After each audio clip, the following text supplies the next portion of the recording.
আল্লাহু আকবার আল্লাহু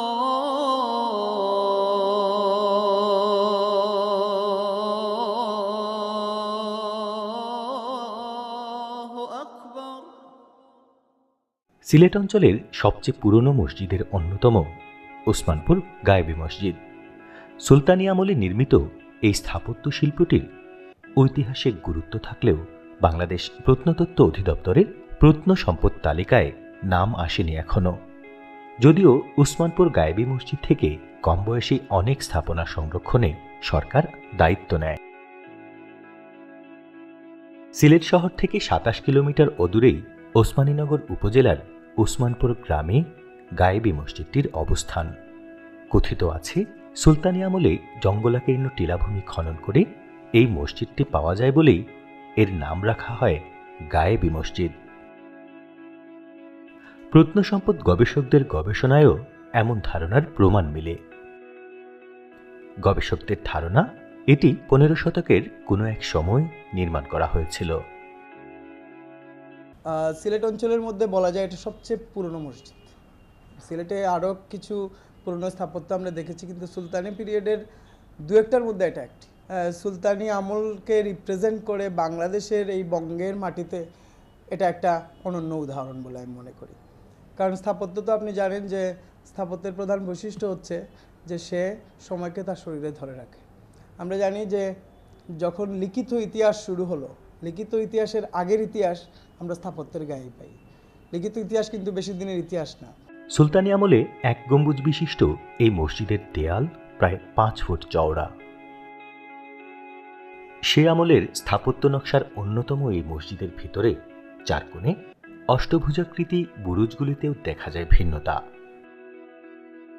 বুরুজগুলি বৃত্তাকার, মেহরাবের গভীরতা কম, খিলানের প্রবেশপথ আর দেয়ালে রয়েছে পদ্মপাপড়ির নকশা, যা স্থাপত্য শিল্পের বিশেষ সময় ও সভ্যতাকে আঁকড়ে ধরে আছে শত শত বছর ধরে। স্থাপত্য শিল্পের বিশেষ এই স্থাপনাটি টিকে থাকার মধ্য দিয়ে তৎকালীন ঐতিহাসিক, রাজনৈতিক, সমাজ সভ্যতার প্রমাণ টিকে থাকবে। বাইরে থেকে অথবা বিভিন্ন জায়গা থেকে যে ডিটেলগুলো, যে ডেকোরেশন, যে ডিটেলগুলো আছে, সেগুলো অনেক কিছু মুছে গেলেও এটা যে সুলতানি আমলের, সেটার সবচেয়ে বড় প্রমাণ হলো এটা হলো এক গম্বুজ মসজিদ। দ্বিতীয়ত হলো এইটার স্কুইঞ্জ পেন্টেটিভের ব্যবহার করে যে এক গম্বুজ মসজিদের স্ট্রাকচারাল সিস্টেম, ভারী দেয়াল, এগুলো আসলে কেউ তো মুছে ফেলতে পারবে না। এগুলো তো তার বেসিক এলিমেন্টগুলো বলে দেয় এটা সুলতানি আমলের। তারপরে সুলতানি আমলের যে ডিটেলগুলো আমরা বেঙ্গল আর্কিটেকচার বিভিন্ন জায়গায় দেখি, যেমন টেরাকোটার কাজ, এগুলা সময়ে সময়ে বিভিন্ন সময়ে এইখান থেকে ওই যে বললাম যে আসলে মুঘল পিরিয়ডে অথবা পরবর্তী পিরিয়ডে কালো পরিক্রমা হয়তো টিকে নাই। প্রত্নসম্পদ গবেষকদের ধারণা, এতদাঞ্চলের সবচেয়ে পুরনো এই মসজিদটি নানা সময়ে প্রাকৃতিক দুর্যোগে ধ্বংসপ্রাপ্ত হয়েছিল। মসজিদটির পাশ দিয়ে একটি নদী বয়ে যাওয়ার ধারণা উঠে আসে অনেক গবেষণায়। ভূমিকম্পে এই এলাকার ভূস্তরে ব্যাপক পরিবর্তন সাধিত হয় কোনো এক সময়, ফলে মসজিদটি মাটি চাপা পড়ে যায়।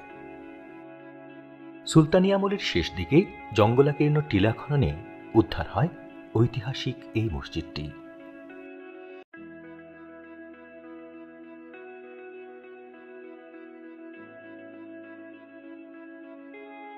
গবেষকরা বলছেন, মুঘল আমল, ব্রিটিশ আমল ও সবশেষ পাকিস্তান আমলে অপরিকল্পিত সংস্কারের ফলে সুলতানি নকশার অনেক গুরুত্বপূর্ণ চিহ্ন মুছে গেছে।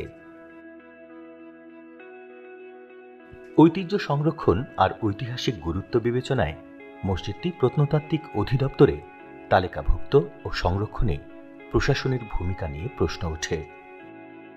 দেশের পর্যটনে স্থাপত্য শিল্পের গুরুত্ব বিবেচনায় মসজিদটি সংরক্ষণ ও বিজ্ঞানসম্মতভাবে সংস্কারে বিশেষ উদ্যোগের প্রয়োজন। ১৫ শতাব্দীর এই ঐতিহাসিক মসজিদটি রক্ষণাবেক্ষণের মধ্য দিয়ে বাংলার সুলতানি স্থাপত্যের ইতিহাস যেমন টিকিয়ে রাখা সম্ভব, তেমনি দেশের পর্যটনেও বিশেষ দর্শনীয় স্থাপনা হিসেবে পরিচিতি পাবে ওসমানপুর গায়েবী মসজিদ।